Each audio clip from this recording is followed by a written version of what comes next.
नमस्कार दोस्तों। सबसे पहले तो आप सभी लोगों से मैं क्षमा चाहूँगा कि आपसे काफ़ी दिनों बाद में मुलाकात हो रही है। दोस्तों, आप इस बीच में से बहुत सारे लोगों ने मुझे मैसेज भी किया था और किसी सब्जेक्ट के ऊपर वीडियो बनाने के लिए कहा था, लेकिन व्यस्तता की वजह से मैं जो है वो ऐसा नहीं कर पाया। आज भी थोड़ी मेरी तबीयत ऐसी ही है, लेकिन फिर भी मैंने कहा कि जो RS मेंस का जो मेरा अनुभव है वो मुझे आपके साथ शेयर करना चाहिए। तो आज मैं इस क्लास के अंदर किसी टॉपिक या सब्जेक्ट्स के ऊपर बात नहीं करने वाला हूँ। बेसिकली RS मेंस का जो मेरा अनुभव है वो आपके साथ शेयर करना चाह रहा हूँ, और वो मुश्किल से मैंने 2 या 3 पॉइंट के ऊपर आप करनी है। कि पहला ये कि एग्ज़ाम का जो पेपर है ना, उसको सोल्व करने की आपकी अप्रोच क्या होनी चाहिए, और दूसरा जो समय प्रबंधन है ना, उसको आपको किस प्रकार से करना चाहिए ताकि जो है आप पूरे 3 घंटे के अंदर आपका पूरा पेपर सोल्व हो सके और आपके किसी प्रकार के कोई क्वेश्चंस नहीं छूटे। बाकी तो बहुत सारी जो छोटी छोटी चीज़ें हैं वो लगभग जो भी मेंस का स्टूडेंट मेंस दे रहा है RS का, उसको मालूम ही होती है। तो पहली चीज़ ये है कि एग्ज़ाम का जो पेपर है ना, उसको सोल्व करने की आपकी अप्रोच क्या होनी चाहिए। तो जैसे मैं आपको एक पेपर फर्स्ट का एग्जांपल देता हूँ। पेपर फर्स्ट में आपको मालूम है 3 यूनिट है, ठीक है ना।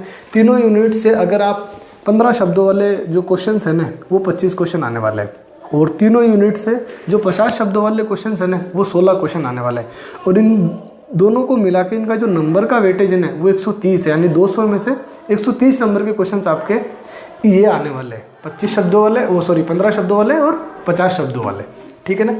तो मेरी मतलब ये राय है या मेरी जो रणनीति थी वो यही थी कि मैं पहले सारे जो 25 होते थे ना, एक टाइम पीरियड फिक्स कर रखा था मैंने कि भाई मैं इस क्वेश्चंस को कितना समय देने वाला हूँ। तो उसके ऊपर समय प्रबंधन के ऊपर तो आएंगे।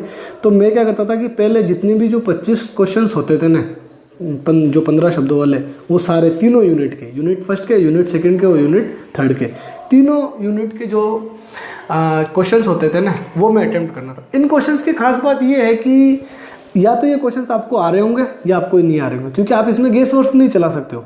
15 शब्द 2 लाइन के अंदर आप कितना गेस करोगे। हालांकि 50 शब्दों में भी आपका गेस नहीं चलता, क्योंकि ये कॉलेज या यूनिवर्सिटी वाला एग्जाम तो है नहीं, ठीक है ना।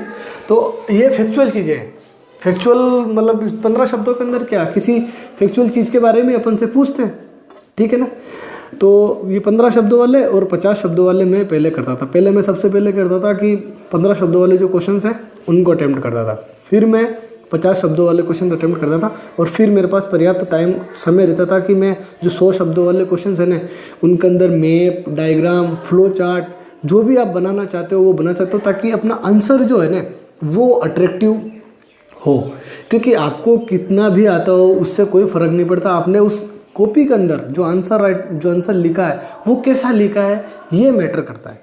और उस 3 घंटे के अंदर आपका परफॉर्मेंस जैसा रहता है ना, उसी अनुसार आपको अंक मिलते हैं। क्योंकि जितना अच्छा आंसर आपका होगा उतने ही अच्छे आपको अंक मिलेंगे। ये बिल्कुल है। आपको कितना आता है कितना नहीं आता, उससे एग्जामिनर को बिल्कुल भी फ़र्क नहीं है, क्योंकि एग्जामिनर के सामने हमारी कॉपी होती है, ठीक है ना। तो इसमें मेरी अप्रोच थी कि मैं 15 शब्दों वाले क्वेश्चंस करता था, फिर मैं 50 शब्दों वाले, और फिर मैं जो है वो 100 शब्दों वाले क्वेश्चंस अटेम्प्ट करता था। और उसका कारण भी ये था कि वही मैंने कहा कि 130 नंबर के हैं तो उनको अच्छे से अटेम्प्ट कर लो। और दूसरा कारण क्या है कि उनको पहले अटेम्प्ट करने का, क्योंकि ये इनका नेचर है 15 शब्दों का और 50 शब्दों का। तो अगर हम इनको अच्छे से अटेम्प्ट करते हैं ना, तो जो नंबर जो है ना वो हमारे लिए अच्छे आने के चांस है। मतलब जो मार्क्स है ना, जिसको हम बोलते हैं कि यार इसके अंदर क्या कहते हैं उसको, मार्क्स, अच्छे मार्क्स आने, क्योंकि अगर आपने आंसर सही लिखा तो आपको अच्छे नंबर मिलते हैं। वो शब्द मैं भूल रहा हूँ, मुझे याद नहीं आ रहा अभी। तो स्कोरिंग, हाँ स्कोरिंग है ये, स्कोरिंग। क्योंकि 100 शब्दों के अंदर आप मतलब कि हो सकता है कि आपको 10 में से कम नंबर मिले। अगर आपका 2 नंबर जो 2 नंबर का सवाल है उसको अगर आपने एक्यूरेट लिखा है तो आपको 1 से 1.5 नंबर मिलने की संभावना है।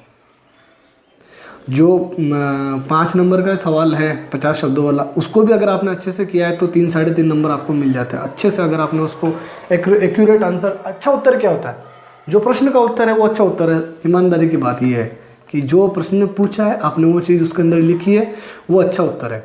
तो इसका पहला कारण तो क्या है कि इसका वेटेज 130 नंबर है, तो उसको अच्छे से अटेम्प्ट करो। दूसरा ये स्कोरिंग है, इस वजह से जो है ये मैं आपको ये कहना चाह रहा हूँ कि पहले 15 शब्दों वाले, फिर 50 शब्दों वाले, और फिर जो है वो आपको ये 100 शब्दों वाले जो क्वेश्चंस हैं उनको अटेम्प्ट करना चाहिए।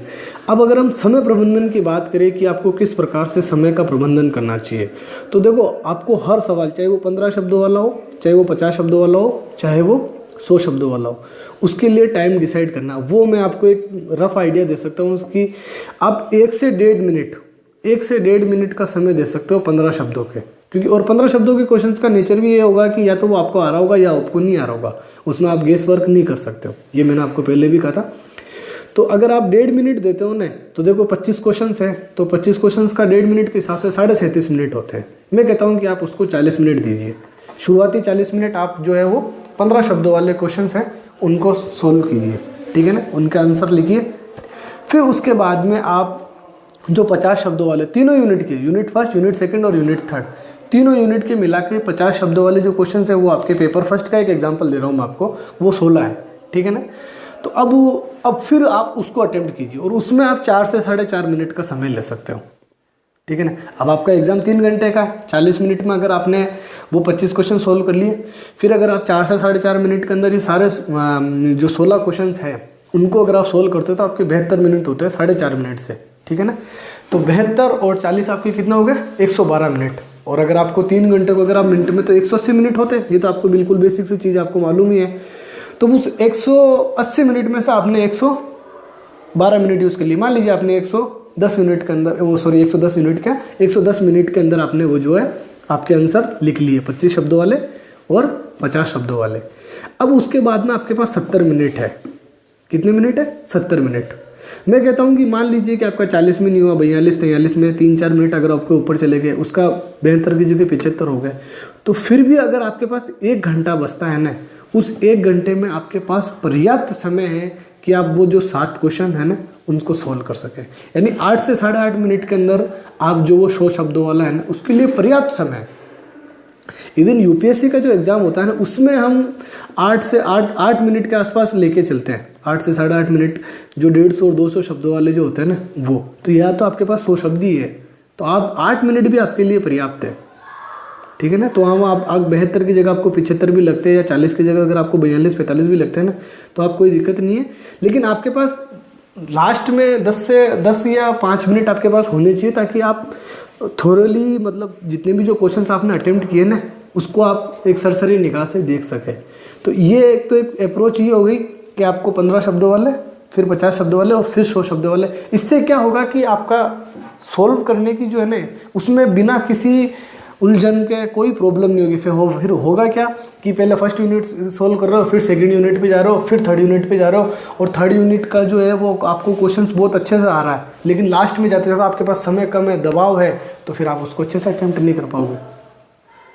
इसीलिए मैंने एक चीज़ ये बहुत बार बोलते हैं कि जो चीज़ आपको आ रही है अच्छी उसको आप करिए, कोई दिक्कत नहीं है, ठीक है ना। जैसे सेकंड पेपर के अंदर आप चाहो तो 100 शब्दों वाले जो क्वेश्चन है उनको पहले अटेम्प्ट कर सकते हो, क्योंकि उसमें क्वेश्चंस जो है वो 10 आने वाले हैं, ठीक है ना। तो 100 नंबर के आपके कौन से जो 100 शब्दों वाले हैं ना वो 100 नंबर का है और 100 नंबर के ही आपके छोटे मतलब 15 शब्दों वाले और 50 शब्दों वाले, ठीक है ना। तो आप चाहो तो पहले सारे बड़े कर लो और आप चाहो तो फिर वो कर लो। लेकिन इसका कारण ये है मेरा कहने का कि क्योंकि जैसे जैसे आप पेपर लिख रहे हो समय आपका बढ़ता है ना तो आपके साथ साथ दबाव भी बढ़ता है, आप फील करोगे दबाव।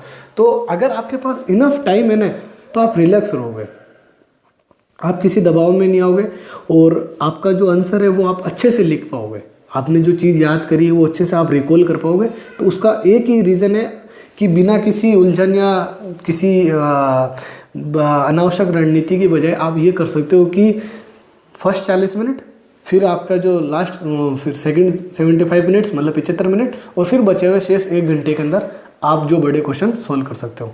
उसमें क्या है कि आपके क्वेश्चंस की जो बड़ी लिमिट है उसी के हिसाब से मैंने आपके जो समय प्रबंधन है वो हो जाएगा और वो आपके लिए सबसे बेहतर तरीका है पेपर सोल्व करने का। और दूसरी छोटी छोटी चीज़ें ये कि जितनी भी जो एग्ज़ाम से रिलेटेड आपकी आवश्यक सामग्री है, पेन है, कॉपी क्या पेन है, एडमिट कार्ड है, उनको आप अच्छे से रखिए, ठीक है ना। और दूसरी बात, एग्ज़ाम के दिन आपको रात भर या अनावश्यक पढ़ने की आवश्यकता है नहीं। एग्ज़ाम से, जैसे मान लीजिए कि 20 और 21 मार्च को आपका एग्ज़ाम है, तो आप एग्ज़ाम से एक दिन पहले से ही आप 7 से 7.5 8 घंटे की नींद लीजिए। उसका कारण क्या है? क्योंकि आपको एक दिन में 2 एग्ज़ाम देने हैं, 6 घंटे बैठ के लिखना है।